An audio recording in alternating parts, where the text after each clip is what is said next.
വന്ദനം. ഉണ്ണീശ്വര തിരുമുറയ്ക്കുന്ന ഈ പുണ്യദിനങ്ങളിൽ ക്രിസ്മസിനെ കുറിച്ച് രണ്ടു വാക്ക് സംസാരിച്ചു കൊള്ളുന്നു.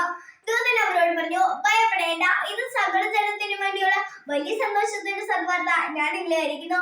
ദാവീദിന്റെ പട്ടണത്തിൽ നിങ്ങൾക്കായി രക്ഷകൻ കർത്താവായ ക്രിസ്തു ജനിച്ചിരിക്കുന്നു. ചരിത്രത്തിന്റെ താളുകളെ രേഖപ്പെടുത്തിയിരിക്കുന്നതിൽ വെച്ച് ഏറ്റവും സന്തോഷകരമായ അറിയിപ്പായിരുന്നു അത്. സമാനതകളില്ലാത്ത ദൈവസ്നേഹം മനുഷ്യനെ മണ്ണിൽ അവതരിച്ചതിന് 2000 വർഷങ്ങൾക്കിപ്പുറം വീണ്ടും ആ പുണ്യദിനത്തിന്റെ അനുസ്മരണത്തിന് ലോകം ഒരുങ്ങിക്കൊണ്ടിരിക്കുകയാണ്. ഏവർക്കും ആനന്ദമാകുന്ന ക്രിസ്മസിന്റെ 1000 ആശംസകൾ നേരുന്നു. നക്ഷത്രങ്ങൾക്കും പുൽക്കൂടുകളും ഒക്കെ ഒരുക്കി വീണ്ടും ഒരു ക്രിസ്മസിനായി നാം ഒരുങ്ങുമ്പോൾ ഒരിക്കലും മറക്കാൻ പാടില്ലാത്ത ഒന്നുണ്ട്. 1000 പുൽക്കൂട്ടിൽ ഉണ്ണിപ്പിറന്നാലും നിന്റെ ഹൃദയത്തിൽ ഉണ്ണിപ്പിറക്കുന്നില്ലെങ്കിൽ ബാഹ്യമായ ഈ ആവശ്യങ്ങളെല്ലാം വെറുതെ ആകും. അതേ കൂട്ടുകാരെ, ഏറ്റവും മനോഹരമായ പുൽക്കൂട്ടൊരുക്കേണ്ടത് നമ്മുടെ ഹൃദയത്തിൽ തന്നെയാണ്.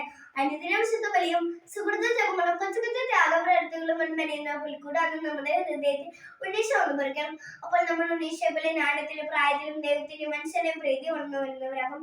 പക്ഷേ ഇന്ന് ക്രിസ്മസ് നൽകുന്ന യഥാർത്ഥ സന്ദേശം മനസ്സിലാകാതെ ഒരുപക്ഷെ ക്രിസ്തു ഇല്ലാത്ത പുറമോടികളിലേക്ക് മാത്രമേ നമ്മുടെ ക്രിസ്മസ് ആഘോഷങ്ങൾ ഒതുങ്ങിപ്പോകുന്നു. മനുഷ്യന്റെ ചിന്തയ്ക്ക് അധികമായ പ്രപഞ്ചത്തെയും അതിലുള്ള സകലത്തെയും സൃഷ്ടിമക്കളുമായി നമ്മെ തന്നെ സൃഷ്ടിച്ച ദൈവം ഏറ്റവും ചെറിയവരെ പോലെ കൊടുമണ്ണിൽ ഒരു പുൽക്കൂട്ടി ജാതനാവണമെങ്കിൽ അതിലൂടെ യഥാർത്ഥ സ്നേഹത്തിന്റെയും എളിമയുടെ മാതൃക നൽകാനാണ്. ഉണ്ണീശ്വരിൽ വിളങ്ങിയിരിക്കുന്ന അനുസരണത്തിനെയും വിനയത്തിന്റെയും പുണ്യങ്ങൾ ഉൾക്കൊണ്ടുകൊണ്ട് അന്ന് ബെത്ലഹേമിലെ കായൽത്തോട്ടത്തിൽ പിറന്ന ഉണ്ണീശോ നമ്മുടെ ഹൃദയത്തിൽ വന്നു പിറക്കാൻ അർത്ഥവത്തായ ഒരു ക്രിസ്മസ് കൂടി ആഘോഷിക്കാൻ നമുക്ക് ഒരുങ്ങാം.